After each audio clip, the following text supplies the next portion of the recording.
বরানগরে কেন্দ্রের হাসপাতাল বিশেষভাবে সক্ষমদের জন্য। এই হাসপাতালের অবসরপ্রাপ্ত কর্মীদের পেনশন স্থগিত।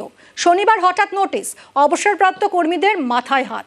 নিউজ 18 বাংলায় খবর দেখায় আর তারপরই স্বস্তি। কর্তৃপক্ষ জানিয়েছে নোটিশ প্রত্যাহার করে সবাইকেই পেনশন দেওয়া হয়েছে। পেনশনের অধিকার থেকে ভারত সরকার কেড়ে নিয়েছে। 31শে জানুয়ারি 2026 থেকে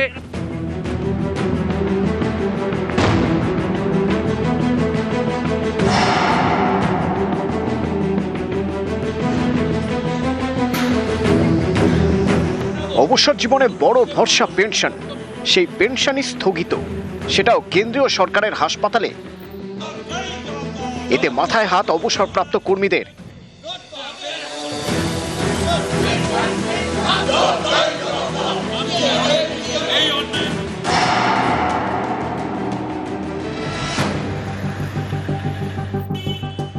কেন্দ্রীয় সরকারের অধীনে বরানগরের Bonhooghly national institute for locomotor disabilities, সংক্ষেপে NILD হাসপাতাল। রবিবার ছিল কেন্দ্রীয় সরকারের বাজেট, তার ঠিক আগের দিন শনিবার কেন্দ্রের অধীনস্থ এই হাসপাতালের অবসরপ্রাপ্ত কর্মীদের হাতে পৌঁছয় পেনশন স্থগিতের নোটিশ। তাতে লেখা, 2004 সালের 1 জানুয়ারির আগে যারা চাকরিতে যোগ দিয়েছেন তাদের ওল্ড পেনশন স্কিমের আওতায় রাখার প্রস্তাবে কেন্দ্রীয় অর্থমন্ত্রকের ব্যয় বিভাগের সম্মতি নেই। তাই কলকাতার NILD হাসপাতালের পেনশনভোগী পারিবারিক পেনশনভোগীদের পেনশন 2026-এর 1 জানুয়ারি থেকে স্থগিত করা হলো। এতে মাথায় আকাশ ভেঙে পড়ে হাসপাতালের অবসরপ্রাপ্ত কর্মীদের। প্রতিবাদে সোমবার তারা হাসপাতালের সামনে বিক্ষোভ দেখান।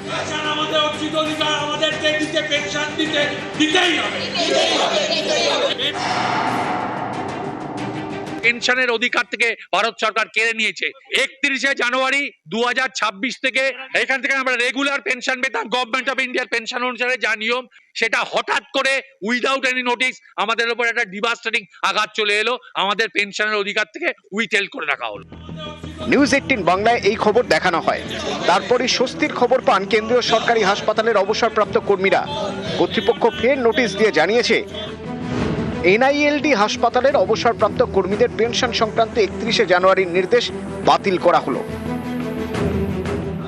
अभी तो रिलीज हो गया उन लोग, सब एम्प्लॉय का हो गया ना, सबका हो गया। 2-3 साल से कुछ प्रॉब्लम चल रही थी, तो दिसंबर 2025 तक में सब था, सही था।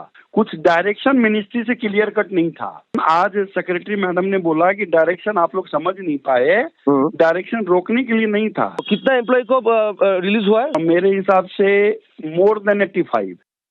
আমরা নিউজ 18 বাংলা কৃতিত্ব জানাই যে তারা সুন্দরভাবে খবরটি পরিবেশন করেন এবং অত্যন্ত আনন্দের সঙ্গে আমি আজকে জানাচ্ছি যে আজকে সকালে মিনিস্ট্রি আমাদের পেনশন রিলিজ করে দিয়েছে। বরানগর থেকে সুবীর দে, নিউজ 18 বাংলা।